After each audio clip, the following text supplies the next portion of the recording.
Mais on dirait que le truc qui se referme à l'intérieur, des fois ça parle, les pièces, elles parlent d'elles-mêmes. On voit la pièce et ça parle de son créateur ou de sa créatrice.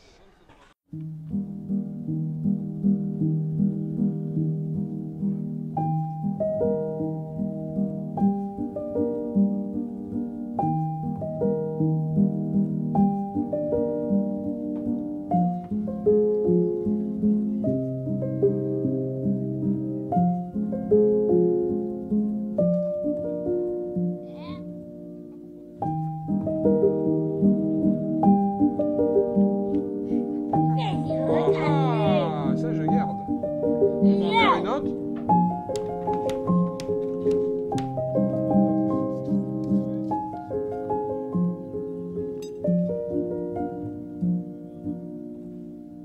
Il n'y en a pas, je dirais, deux pareils. Alors évidemment, la forme, moi qui essaye de trouver, parce que j'essaye forcément le cylindre gros, long, aplati, la forme ovoïde, la sphère, des choses comme ça.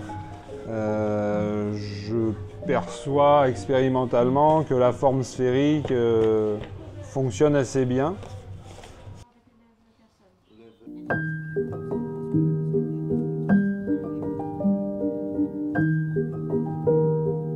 Chaque être qui vient, qui fait l'atelier, imprime quelque chose dans la terre, et ce quelque chose, c'est lui ou c'est elle, de la façon la plus essentielle et basique. Chaque main d'un porteur de handicap est unique, et je trouvais que les tensions qu'il y avait dans cette main parlaient de ses soucis et de la difficulté qu'il avait de maîtriser son corps, même quand souvent la tête va plutôt bien, et c'est le corps qui ne répond pas. Et que l'ayant constaté au niveau des mains, je me suis dit tout à coup, pendant un atelier expérimental il y a 1 an, j'avais de la terre, j'ai dit tiens, fais-moi une empreinte dans la terre, prends la terre, qu'est-ce que tu vas en faire? Puis j'ai découvert qu'en fait, comme la main, l'empreinte dans la terre parlait de la personne qui l'a réalisée, et ça c'était très très très très fort, et en même temps super sensible, très subtil, voire même émouvant.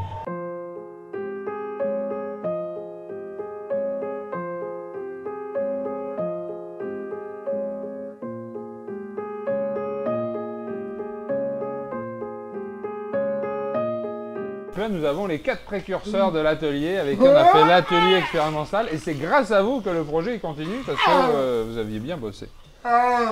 Donc Reissa, ici présente, Samuel, qui est là, toujours présent aussi, donc expo dans 6 mois, exposition dans 6 mois auquel tu seras invité. Lucille, Madame Madouré, qui se cache derrière, mais qui avait fait aussi un super boulot.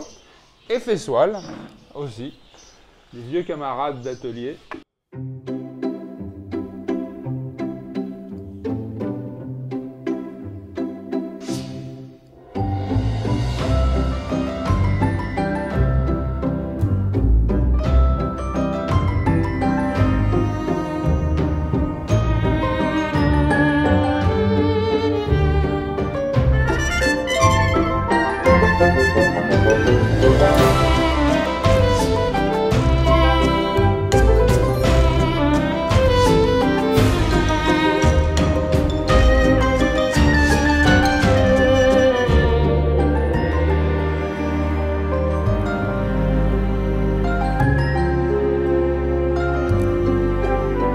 En fait, j'ai remarqué pour les premières séances expérimentales que vraiment chaque personne qui l'a dans la main fait « c'est là, regarde », en fait une série, quelque chose de vraiment typique, particulier à chaque personne.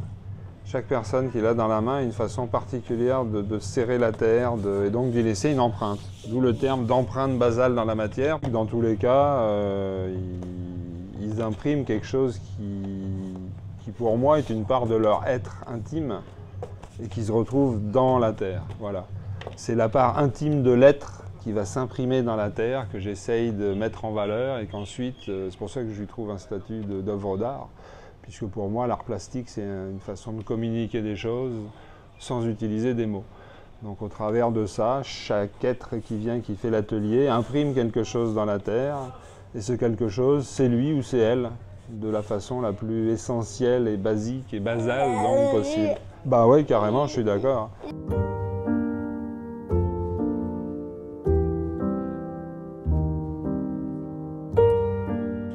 première séance, c'était « je sais pas ce que je vais faire ». Il y avait des trucs comme ça, c'était vraiment expérimentation. Après, deuxième séance, ça commence à se préciser, on était dans l'idée des choses montées comme ça, et puis troisième séance, tac, on a fait deux comme ça, puis après c'est parti, il y a eu le basculement, la compréhension. C'est comme ça que on dit que les œuvres d'art, les œuvres majeures naissent au milieu de l'expérimentation, l'accident, le truc, paf, c'était là.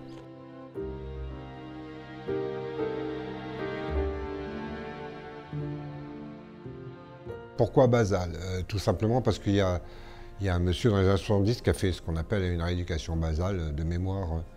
C'est Andreas Frolich, c'est un Allemand, et qui travaillait avec des polyhandicapés et qui s'est rendu compte qu'effectivement, ils n'avaient pas de choix de vie, et on ne repérait pas leur communication, ainsi de suite. Donc, il a fait toute une méthodologie pédagogique pour essayer de repérer tout ça. En 2024, ça paraît évident, mais enfin en 70, ça ne l'était pas forcément. Et moi, je trouve que, à la limite, ce monsieur s'est arrêté un peu trop court.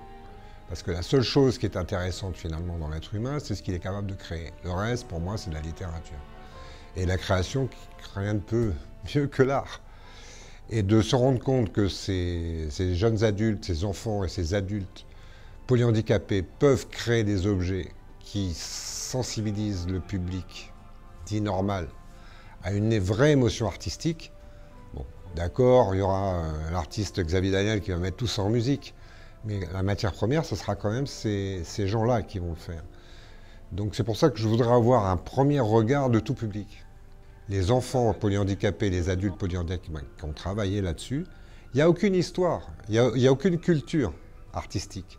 Et ça paraissait très intéressant, qu'ils représentent un objet, alors avec leurs possibilités, certes, mais qu'à un moment donné, ils se disent, ben ouais, je suis capable de faire ce truc-là. Je suis persuadé qu'ils sont très fiers d'eux. C'est-à-dire que c'est pratiquement la première fois qu'ils font quelque chose d'eux-mêmes, qu'en plus, on va le valoriser. C'est pour ça que cette valorisation, je ne tiens pas à ce qu'elle soit dans le champ du handicap. Je veux qu'elle soit dans le champ ouvert. Il faut arrêter avec ça. Par contre, si on peut faire plaisir à plein d'autres gamins de France et de Navarre, en disant, voilà, avec ce budget-là, on a fait ça. Regardez ce qu'on a fait. Et vous pouvez ouvrir les vannes.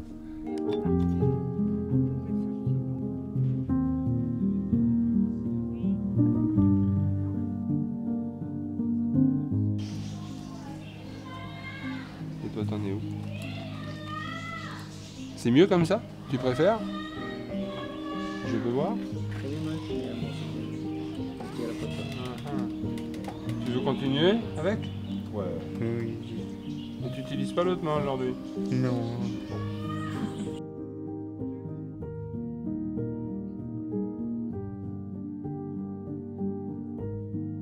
C'est le charme à la comorienne, ça? Ouais. Là-bas, ça se passe comme ça? Bah oui. Ah, oui, bien sûr.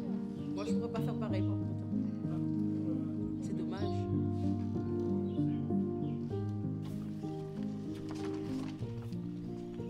C'est bon?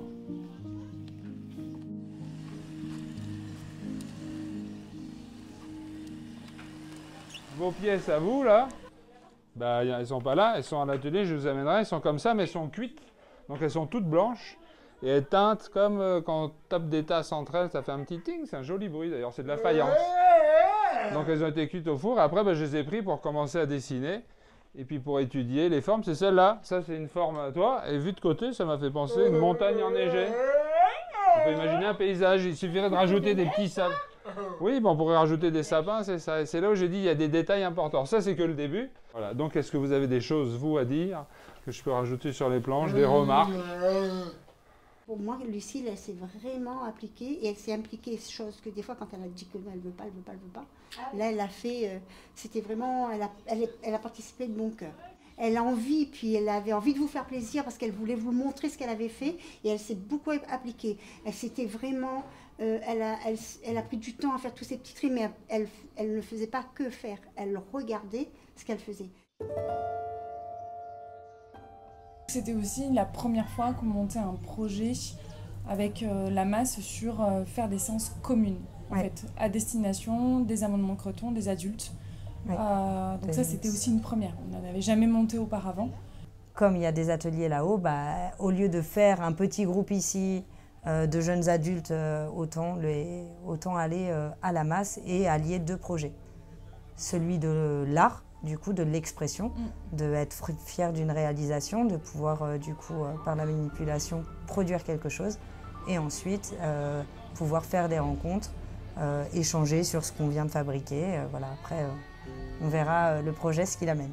Et c'est vrai que depuis quelques années, on a de plus en plus de contacts avec le secteur adulte, puisqu'on a aussi de plus en plus d'amendements Creton et d'adultes sur nos structures. Et l'idée, c'est de les préparer à le secteur adulte, qu'est-ce qui se passe, qu'est-ce qu'il y a comme structure, qu'est-ce qui est possible. Et à travers cette activité, ça permet aussi de faire des immersions pour que les jeunes puissent se rendre compte de tel ou tel établissement, comment ça marche, qu'est-ce qui se passe, qu'est-ce que je pourrais peut-être potentiellement, moi, y faire plus grand. C'est une partie, c'est une toute petite partie de leur temps de vie. La prolongation, parce qu'il faut qu'il y ait des prolongations. La prolongation de ça, c'est effectivement la mixité enfant-adulte, avec une préparation au métier d'adulte. Bon, la grande difficulté, c'est la préparation des parents. Puisque finalement, quand vous avez un enfant qui a 20-25 ans dans le secteur enfant, vous avez l'impression, certes, qu'il s'y embête, mais il est avec des enfants. Quand il vient dans le secteur adulte, il vient avec des vieux, parce que le secteur adulte est très vieillissant dans l'établissement. Donc ça fait un écart extraordinaire, je le comprends totalement. C'est pour ça que des ponts de cet ordre-là sont très intéressants dans la mesure où il peut y avoir des allers-retours. Tu vis dans le secteur adulte, mais tu peux aller faire de l'art avec le secteur enfant, et où le secteur en art peut rentrer. Bon, c'est la grande classique, c'est un peu galvaudé, ce qu'on appelle l'intergénérationnel, mais là, elle serait vécue sur un principe de construction, et pas d'occupation. Construction d'une œuvre, avec des pronostics d'exposition, de choses comme ça.